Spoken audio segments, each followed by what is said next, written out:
Hello, my name is Frances Liardet and this is my new book, We Must Be Brave.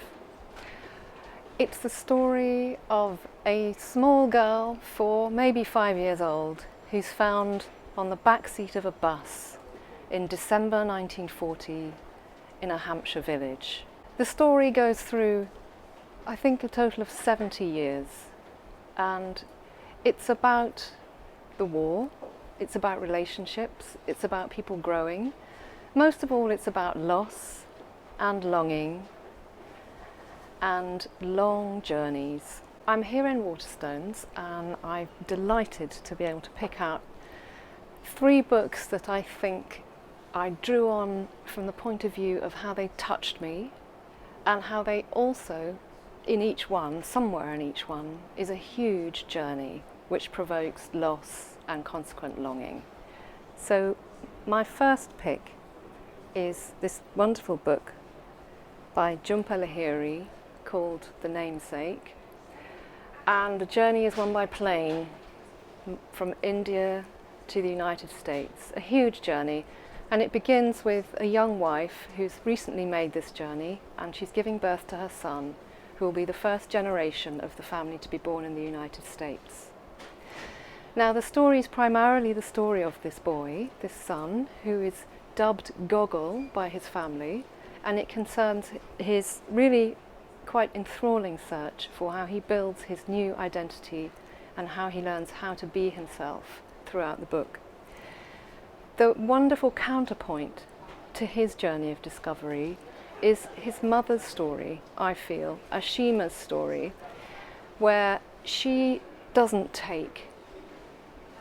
become American, she doesn't negotiate for herself a new identity. She remains cleaved to her own culture and her own identity. And I think I want to read a tiny bit from it just to give you some idea about how Jhumpa Lahiri conveys that sense of not belonging in a lovely, it's literal and it's metaphorical, where Ashima's looking through her address books and all the addresses that she's had for her much more mobile, young, aspirational son and daughter.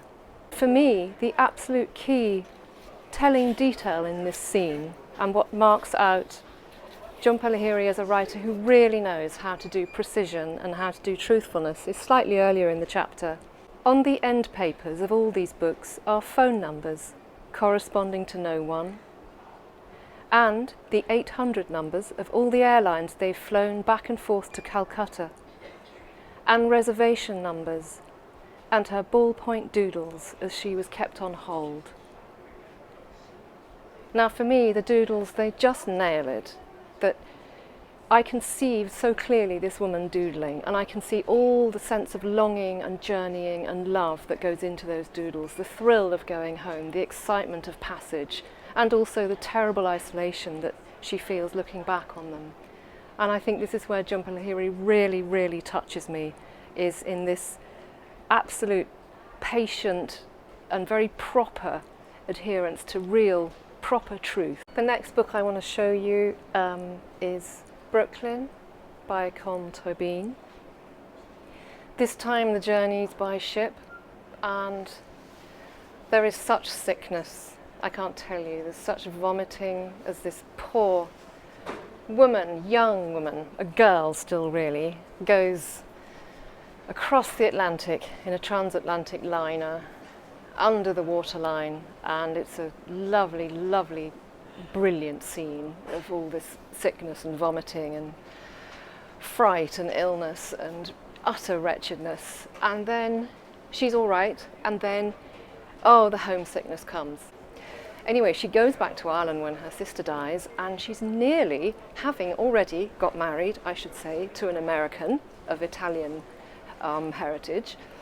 She goes back to Ireland, she doesn't tell anyone she's got married, and she's about to be courted by this Irish boy. She's about to step into her recently dead sister's shoes and resume, in every respect, her life in Ireland. But what happens? It gets to the point so subtly, Colm Tóibín does this, but suddenly the pendulum swings back the other way and she tells her mother no, I'm sorry, I'm already married, I must go back. And her mother, it's so moving how she accepts this in all her bereavement of her older daughter. She's been dressing her younger daughter in her older daughter's clothes. How much she must want this child to stay, this girl to stay. And yet she says, is he nice? And she says yes. And then she says, he'd have to be nice. That's what I think. To marry you is the idea. And in that beautiful surrender and letting go, you see everything, and you're given a fantastic lift, and again you get this absolutely fizzing sense of a new life, a big journey. It's almost as if it's happening again for the first time, this journey across the Atlantic, only this time it's for real. Third and last choice, we've gone from the plane to the boat, and now it's a boat again, but it's just a river. We're in French colonial Vietnam, and the person crossing is a young girl. She's young, but she's very powerful. She's physically quite immature, but she's glammed herself up in lame shoes and a man's fedora. And she's very poor, but at the same time she's white and foreign. And how does it all fit together? Well, who she's crossing towards is a Chinese man, a wealthy businessman, and the lover is the story of their affair. Artfully or artlessly, Duras scatters in these gorgeous reminiscences of her family, the poverty, the hunger, the madness, the violence, in with her growing body, ideas on beauty, ideas on writing. And threading the way through this is her gradual crossing of the river until she meets, finally, the lover, the man who will be her lover, who gets out of the car, I think, on about page 36. It's just quite masterly. So, of course it can't last. Of course it has to be secret. Of course it's thwarted, but it's deep, true, proper love.